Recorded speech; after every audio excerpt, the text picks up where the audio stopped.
Olá, o programa Ponto Cego está de volta na sua TV Assembleia, um programa que é a parceria da Sociedade de Assistência aos Cegos com a TV Assembleia, a TV do nosso povo. E não poderia faltar nesse nosso povo pessoas da nossa comunidade, são pessoas com deficiência visual também, que pertencem à nossa sociedade.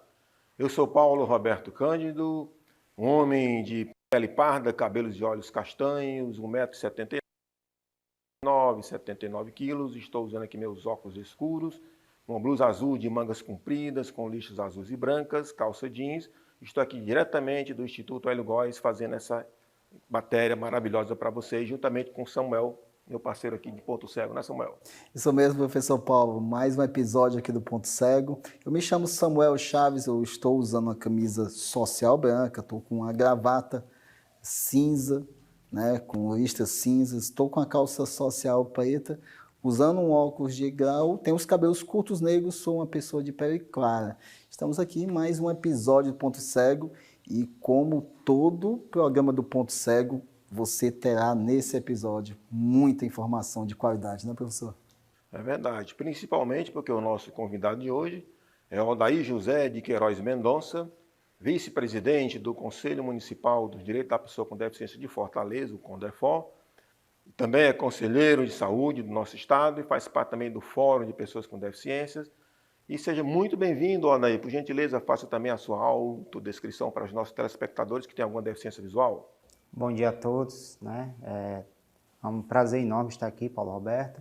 Sou Odair Mendonça, sou homem, tenho cabelos castanhos, pele parda, tenho 43 anos, peso 73 quilos, tenho 1,78 m de altura e hoje estou vestindo uma blusa cinza, estou vestindo uma calça preta e estou sentado em minha cadeira de rodas de cor azul. E o Odair falou bom dia, mas pode ser boa noite, boa tarde, né? Porque estamos também na internet.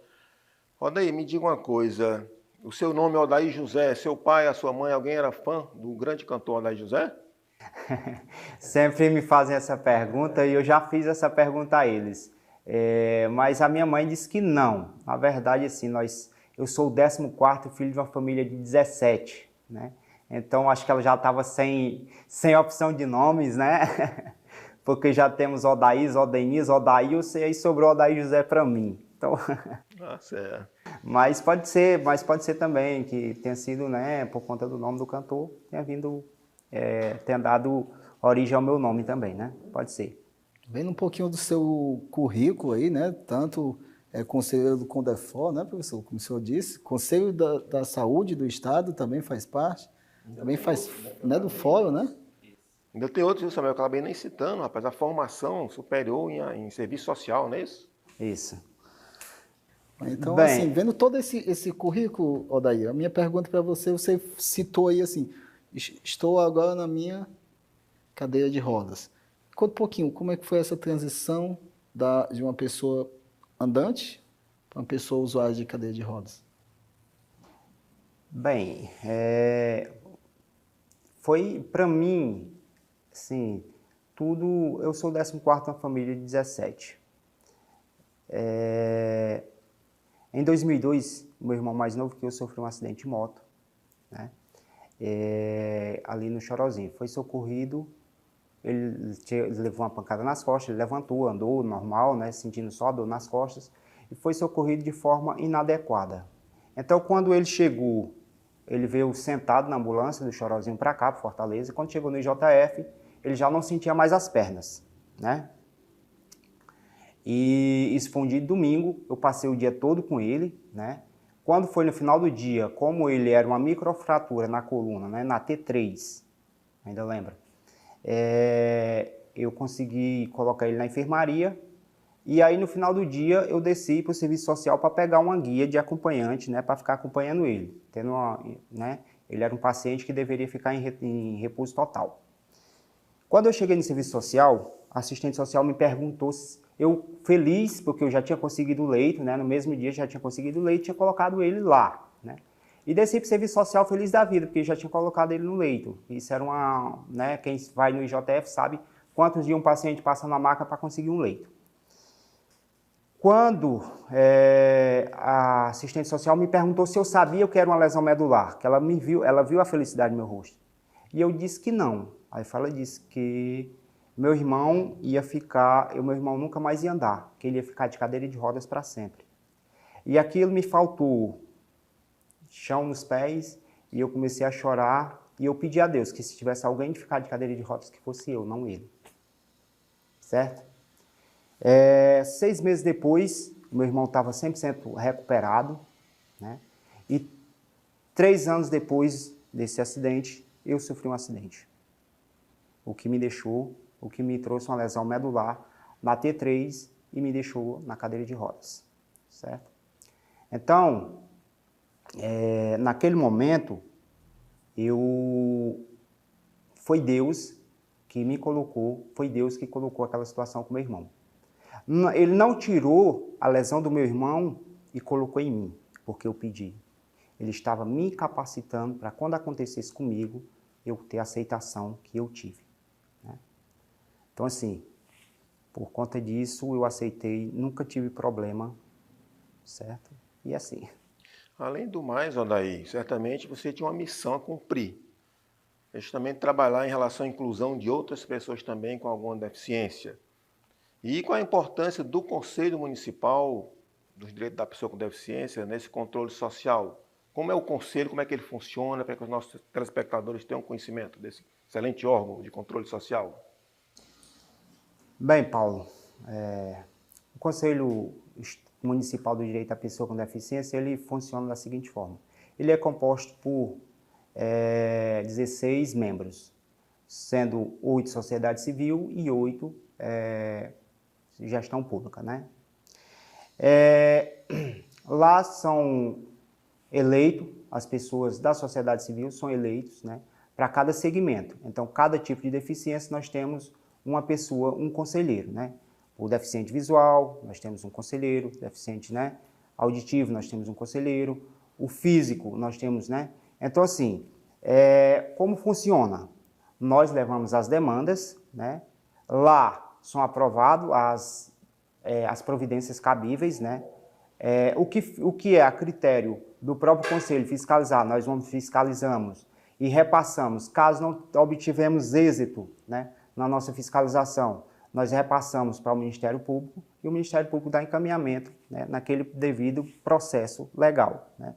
Se for um desrespeito, uma falta de rampa, falta de acessibilidade, maus trato a uma pessoa com deficiência, então, né, até onde a gente pode fiscalizar, identificar o problema e passar para um órgão maior, que é o Ministério Público, e dar seguimento no processo.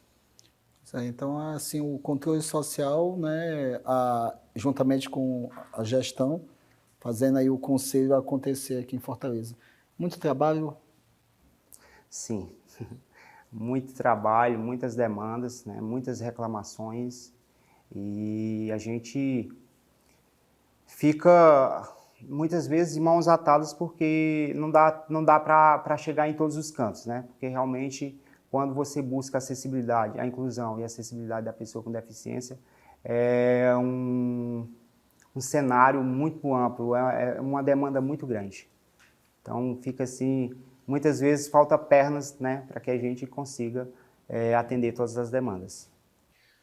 Às vezes falta pernas porque a pessoa tem que usar uma cadeira de rodas. E quando se usa uma cadeira de rodas, não só em Fortaleza, mas acredito que em muitas cidades do nosso país, essa pessoa vai ter dificuldade em exercer o seu direito de ir e vir com liberdade. Não é isso? Como é que está a acessibilidade? Eu, por exemplo, eu estou há 25 anos nesse universo da pessoa com deficiência, principalmente pessoa com deficiência visual.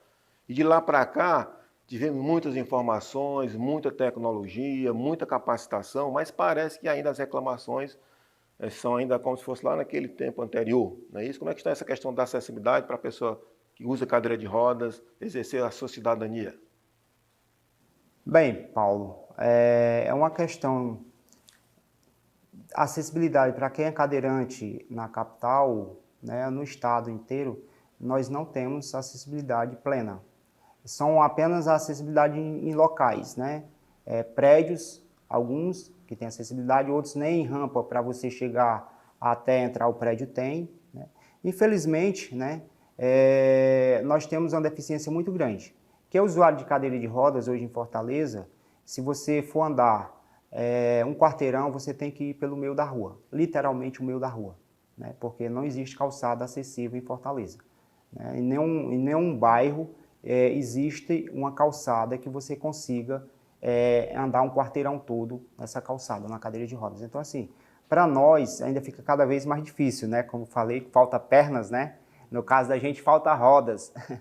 E quando você vai procurar o transporte público também, infelizmente nós temos uma deficiência muito grande na questão dos elevadores, né? Os elevadores, normalmente, você vai para uma parada de ônibus, você fica 30, 40 minutos, até 2 horas, como já aconteceu comigo, né? Eu indo para o Sara, no meu carro, eu gasto 5 minutos. Eu fui de ônibus para fazer um teste, eu levei 2 horas para chegar no Hospital Sara. Então, assim, por quê? O primeiro ônibus que veio estava elevador quebrado, o segundo ônibus também estava elevador quebrado. Fui para o terceiro. Então, assim, foi uma demora muito grande. Então, levou 2 horas para eu poder chegar ao local que eu chego em 5 minutos. Né? E essa é a realidade, infelizmente é a realidade. E quando hoje você pede o transporte alternativo, como por exemplo o Uber, se você colocar lá que você é cadeirante, a sua viagem é cancelada no mesmo instante. Se quiser fazer o teste, a gente faz a qualquer momento. A gente pode pegar aqui e você vai ver. Isso é a realidade. Então deixa eu dar uma mensagem ao nosso amigo motorista de Uber, que se você atender a pessoa que usa cadeira de roda, você vai estar fazendo um grande papel social, transformador inclusive, e merecerá uma medalha de honra ao mérito, né, porque é um cidadão também, né, porque afinal de contas, como aconteceu com o Odaí, que infelizmente teve esse acidente, pode acontecer com qualquer pessoa, e se você já aprende a lidar com essas situações, né, Samuel, com os seus semelhantes. Assim, eu vejo assim, um mercado, motorista de aplicativo é um mercado que veio de 10 anos para cá crescendo bastante. Não só a Uber, a Pop, tem a Indra, tem vários aplicativos, né? O que acontece? A pessoa que vai entrar nesse mercado, né, o motorista, ele tem que pensar assim, eu tenho que adaptar meu carro com aquele bujão, né, de gás, porque eu quero mais economia, eu quero ganhar mais dinheiro através das viagens. Só que ele tem que entender que ele vai pegar uma pessoa usada de cadeira de rodas, ele pode pegar um usuário de cão-guia, então ele tem que entender que o cão pode entrar dentro do carro, ele tem que ter que o porta-mala tem que ter um espaço reservado para botar ali uma cadeira de rodas. Então, ele tem que... Ele não é só entrar ali no aplicativo, pronto, eu vou atender e vou ganhar dinheiro. Não, ele tem que entender como é que é a sociedade e que tipos de pessoas, né? Tem idoso, tem pessoas gestantes, tem pessoas obesas, tem pessoas usuárias de cadeira de rodas, pessoas com cão-guia. Então, ele tem que entender todo o cenário social para ele poder entrar num mercado como esse. Não... Mas, Odaí, certamente você já pegou um Uber que lhe atendeu, né? Sim. Então, por que ele lhe atendeu? Porque o carro dele tinha condições de lhe atender? Nem sempre. É questão de boa vontade. Começa o seguinte, quando o mesmo chegou para mim e perguntou se a cadeira ia. E eu disse que sim, mas eu expliquei para ele, né, com calma, que a cadeira desmonta. Essa cadeira ela desmonta toda, você pode colocar no banco do passageiro, ela só ocupa o local de um passageiro, né? Se não couber no porta-malas, não tem problema nenhum, você coloca no banco do passageiro. Mesmo porque, gente, o que todos têm que entender, que isso aqui para você pode ser uma cadeira de rodas, mas para mim é minhas pernas. Para mim é o complemento do meu corpo. Então, que todos entendam isso, né? Que isso aqui para uns é uma cadeira de roda, mas para mim não. Para mim é o complemento do meu corpo. Então, deve ser tratado como devido, né? Então, eu não posso sair de casa sem uma cadeira de rodas. Uma dúvida aqui, Odaí. Nós vemos muito o pessoal falar sobre politicamente correto, né? As palavras.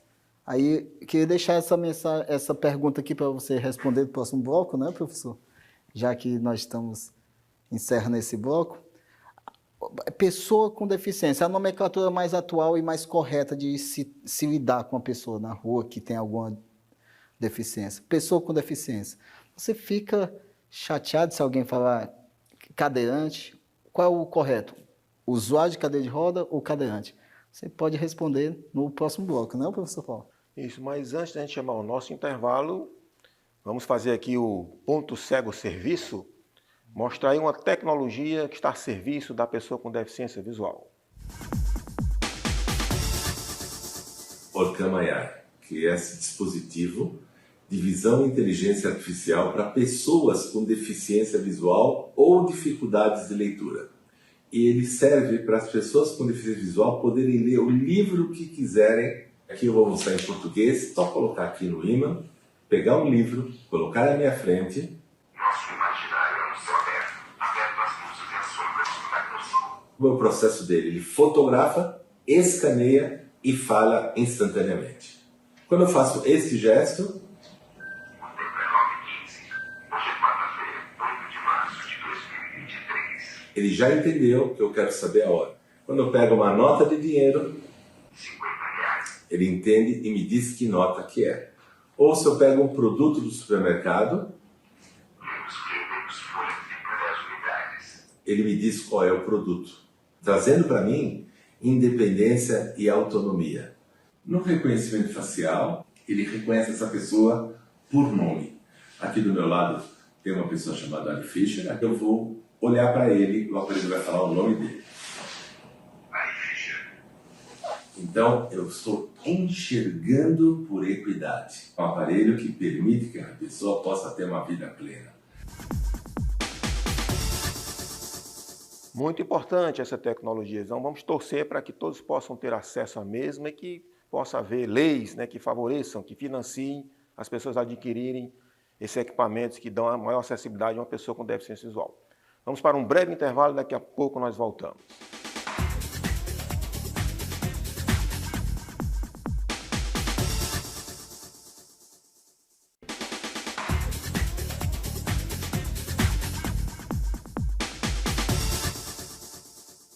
Olá, muito obrigado. Você permanece aí acompanhando o programa Ponto Cego. Divulgue para os seus amigos, familiares e conhecidos. Esse é um programa que traz maior abertura para o seu olhar, para a sua mente e para o seu coração, para que nós tenhamos uma sociedade cada vez mais justa.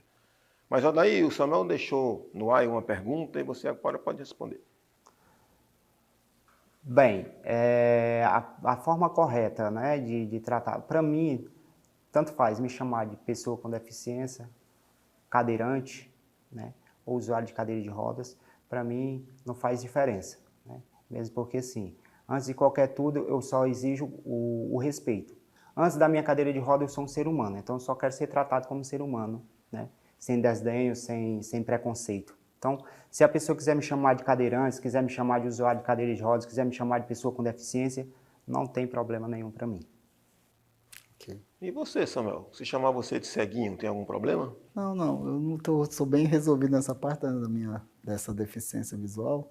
Assim, mas tem aqueles comportamentos que você percebe que a pessoa está zombando, né? Aí você se comunica ali, fala assim, isso eu não gostei e tal. Você percebe que a pessoa vem para zombar.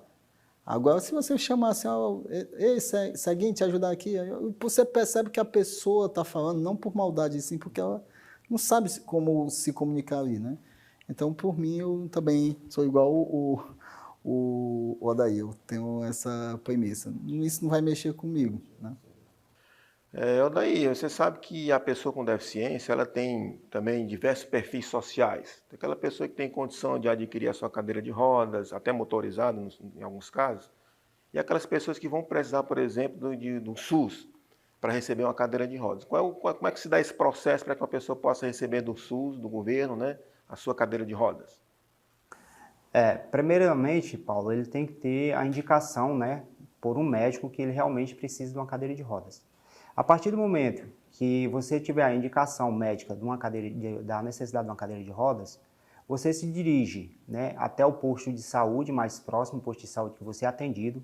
Isso vale para a capital, mas também para os interiores, certo, Paulo Roberto e Samuel?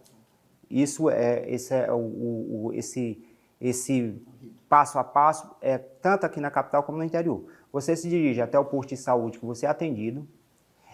De lá, você vai sair com encaminhamento para ir para a policlínica, né? Hoje está sendo feito nas policlínicas. Então, a saúde do estado de Ceará está dividida por regiões, né? Então, se você faz parte da região Sertão Central, por exemplo, você é atendido na Policlínica do Quixadá, né?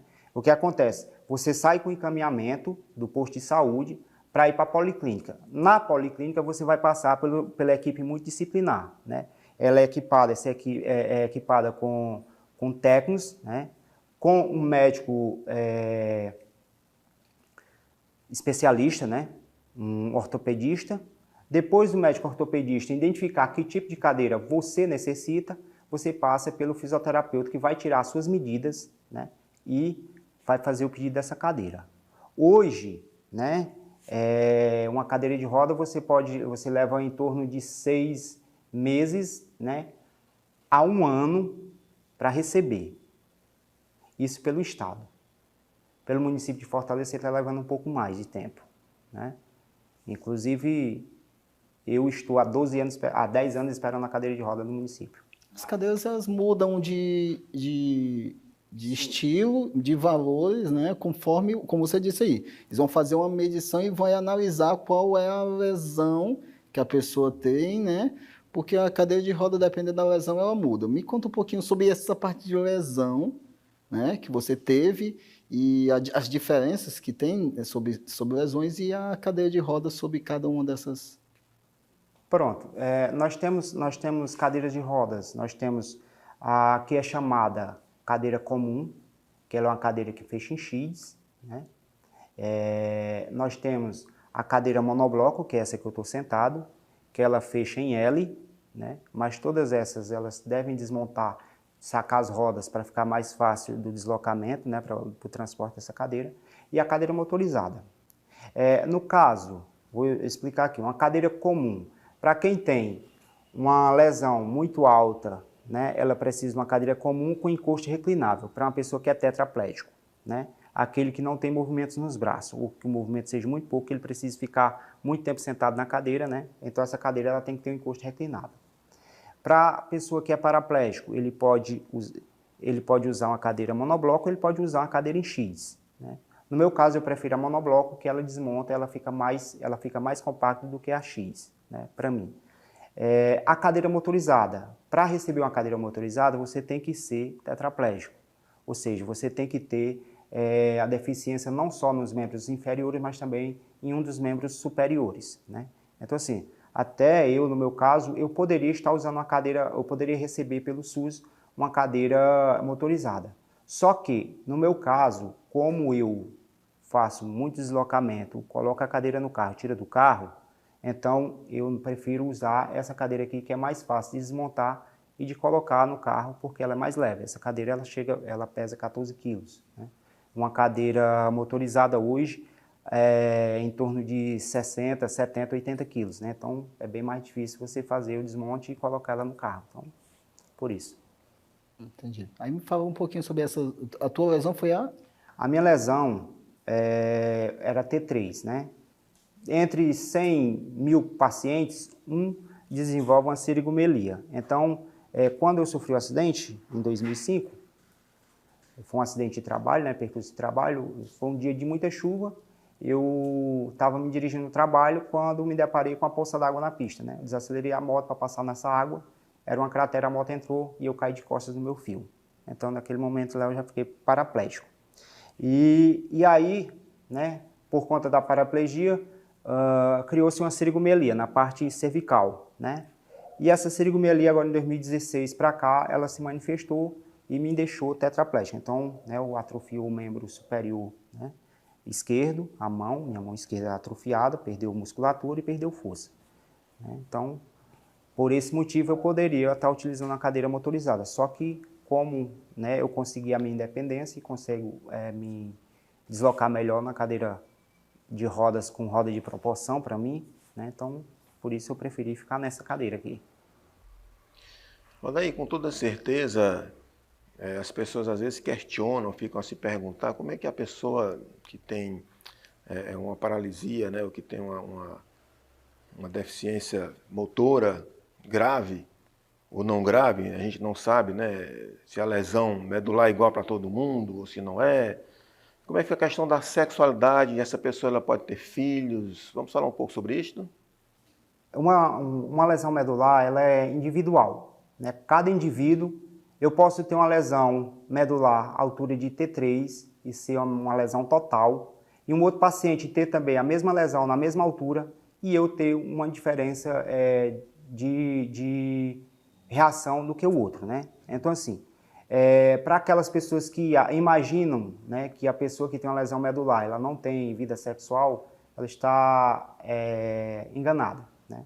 Nós temos alguns, né, digamos assim, algumas diferenças do outro, né? Então, assim, existe paciente, né, existe pessoas com lesão medular que vai ter, sim, ereção e ejaculação, vai ter paciente que vai ter ereção, não vai ter ejaculação, e vai ter pessoas que não vão ter nem ereção nem ejaculação, né? Mas isso são caso a caso. Então, isso depende de cada indivíduo, né? Isso não é regra, porque eu tenho uma lesão medular, eu sou assim, entendeu? Então, cada indivíduo se comporta da forma que seu organismo bem entendeu, né? Em 2020, nós tentamos, né, uma inseminação in vitro, e onde não obtivemos sucesso, né? Procurei o urologista, onde ele me indicou esse equipamento. Ele me apresentou esse equipamento, né? E eu adquiri esse equipamento.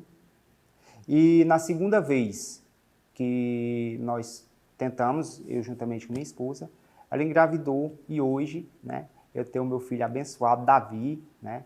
Nasceu no dia 1º de dezembro, uma bênção nas nossas vidas, né? E é isso. Então, assim, para a pessoa que tem uma lesão medular, que acha que seria incapaz de ser pai, eu lhe garanto que não, né? Nós temos essa alternativa aqui, né, que você pode ter de forma natural, bem como também, Paulo Roberto, Samuel, nós temos o programa do governo federal do planejamento familiar. E lá nesse programa de planejamento familiar, nós temos também a inseminação in vitro, né? A reprodução assistida. Essa reprodução assistida, ela pode ser colocada em prática, né, para os lesionados medulares, não só para os lesionados medulares, mas para todos, né? E assim, seria muito bom se nós dispusesse dessa tecnologia aqui no estado do Ceará, né? Inclusive, eu como conselheiro estadual de saúde, eu já provoquei a César por 2 vezes para que eles, né, colocassem cadastrasse algum hospital, alguma clínica, para oferecer esse acompanhamento, esse tratamento para as pessoas que precisam aqui no estado do Ceará, né? E até então a gente ainda não obtivemos resposta, mas eu creio que em breve a gente vai ter uma resposta, né? E vai poder realizar o sonho de muitas pessoas, né? Que é ser pai e ser mãe, né? Através da inseminação, da reprodução assistida, né? Existe o programa, existe o recurso, só que aqui no estado do Ceará, infelizmente, a gente não tem nenhuma clínica conveniada com o SUS, né, para disponibilizar esse tratamento. Pois é, e interessante, né, eu realizando um sonho aí, né, de ser pai, fazendo o seu papel social, né, não só como um agente restaurador de vidas, né, com sua experiência de vida, também um exemplo para todos nós, os que estão acompanhando e conhecendo um pouquinho da sua vida, como uma pessoa ativa, uma ativista na luta da pessoa com deficiência. Você faz o papel agora, né, de pai, né, fazendo um papel social, né, de pai. Essa parte, assim, agora me conta um pouquinho assim, tu falou aí do Sara Kubitschek, falou sobre as tuas idas para lá, me conta, como é que é o atendimento lá no Sara? O Sara, eu sei que é uma referência em todo o país, o atendimento a pessoas com lesão medular. Eu soube que tem um esporte, tem alguns esportes que são incentivados lá no Sara Kubitschek. O basquete seria um deles. Me conta um pouquinho dessa parte da reabilitação nesses centros. Bem, Samuel, falar do Sara, eu vou estar falando da minha segunda casa, né? O Hospital Sara, para mim, é a minha segunda casa e sempre falei isso. Então, assim, falar daquela unidade de saúde, para mim, eu tenho muito orgulho, muito prazer de falar de um local onde eu me sinto muito bem, né? Nós temos, né, aqui no estado do Ceará, nós temos já algumas associações que atendem, né, as pessoas com deficiência. 90% das pessoas com lesão medular tiveram iniciação aqui do estado do Ceará, tiveram iniciação no Sara Kubitschek, na apresentação do esporte, né? Hoje eu faço basquete lá no Sara Kubitschek, né? Faço basquete e handball. Então, assim, segunda e quarta-feira, né? Às segundas e quarta-feira eu tenho atendimento no Sara para essa prática de esporte, né? E, assim, todos sabemos que esporte é vida, né? Então, assim, para aquelas pessoas que têm algum tipo de deficiência, procura uma instituição, procura uma associação. Nós temos aqui no estado de Fortaleza, no estado do Ceará, que vai ter algum tipo de esporte que você vai se encaixar, né? E você vai conseguir fazer, executar muito bem, né? Inclusive, assim, muitos, né, não lembram, mas hoje nós, os atletas paralímpicos do Brasil, nós ficamos em 5º colocado, né?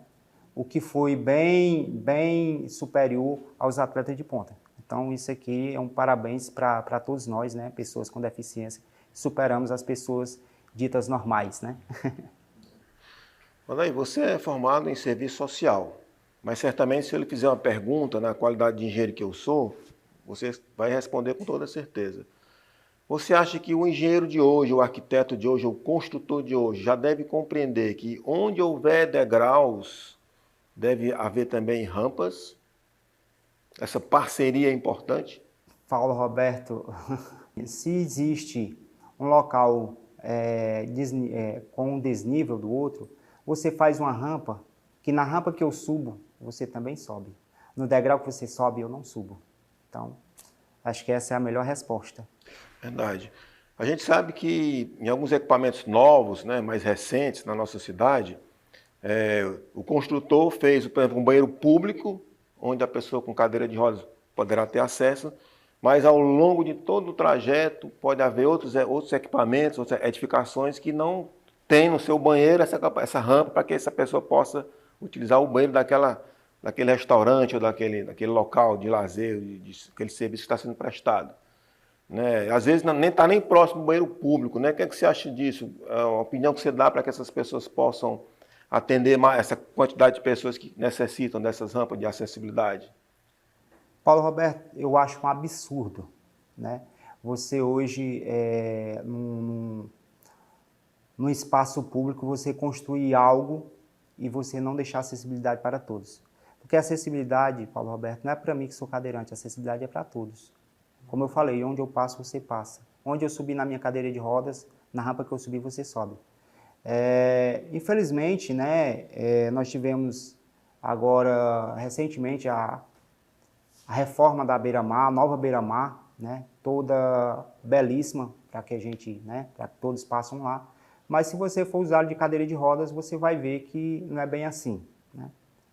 Você tem acesso aos locais, mas infelizmente as barracas que foram construídas, né, em toda a orla da Beira-Mar, inclusive até a Barra do Ceará, que foi recentemente inaugurada, entregue, as barracas elas têm o banheiro, mas o banheiro não é acessível para quem usa cadeira de rodas.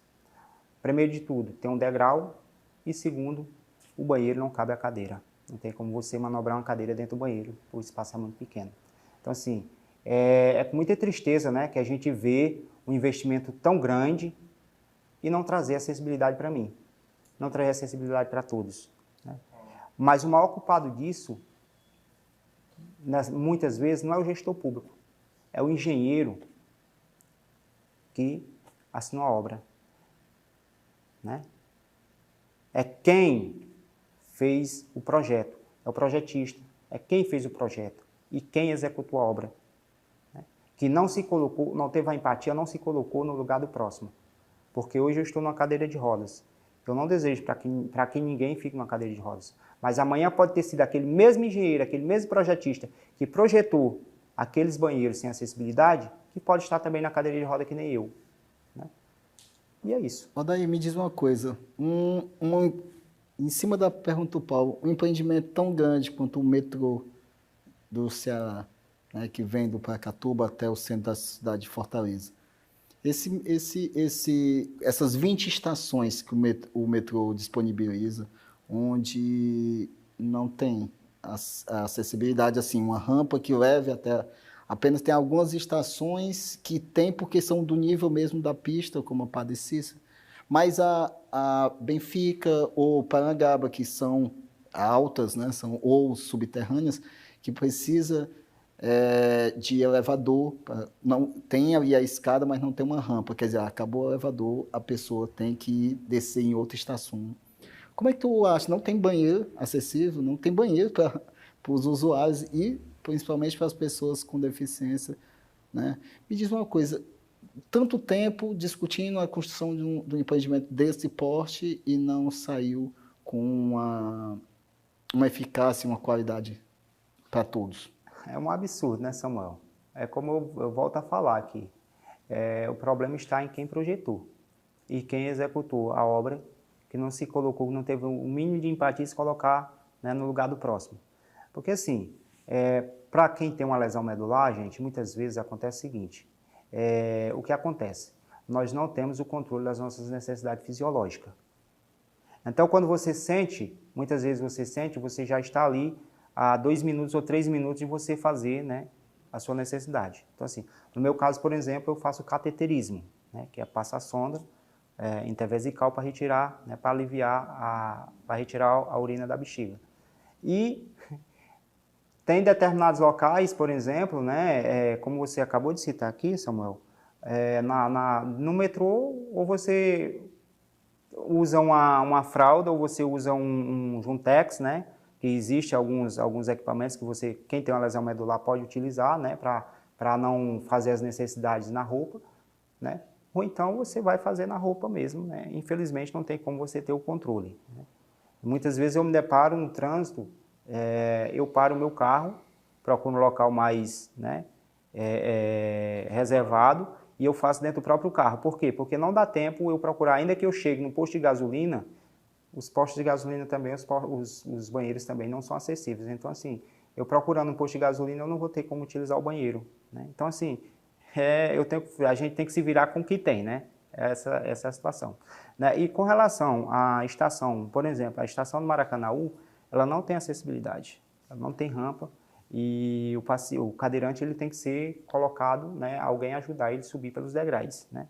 Que é uma dificuldade muito grande, um risco muito grande de cair e se machucar. Sem contar outra coisa também, que o vagão ele não encosta 100% na plataforma, então tem um espaço ali entre a plataforma e o vagão do metrô, que corre o risco de você, né, cair com a cadeira de roda, botar as rodas pequenas, né, e descer e você ficar preso ali naquele vagão.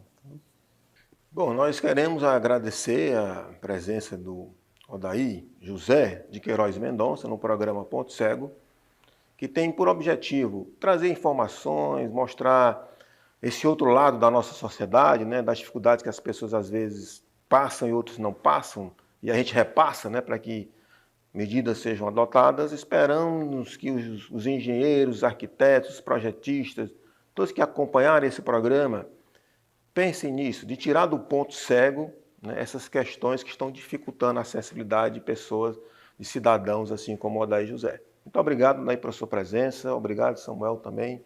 Mais uma edição cumprida. Odair, você quer deixar alguma mensagem? A mensagem que eu tenho é o seguinte, Paulo Roberto. Nós, pessoas com deficiência, não precisamos de piedade. Nós precisamos de oportunidade. Sermos tratados com respeito e dignidade. Só isso. Se alguém quiser te achar nas redes sociais, não... Tem o meu Instagram, Odair Mendonça, né? Lá tem alguns vídeos, né, informando como você pode pedir uma cadeira de rodas. Tem vídeo também falando desse equipamento. Tem outros vídeos falando do centro de reabilitação aqui de Fortaleza. E, enfim, né, tem algumas dicas lá para quem é usuário de cadeira de roda, né, poder adquirir seu espaço. E se você quer entrar em contato com o programa Ponto Cego, nós temos o nosso e-mail, pontocego.tv.alce@gmail.com. E não esqueçam, quando esta luz acender, você vai nos conhecer de um jeito como você nunca viu. Até o nosso próximo encontro.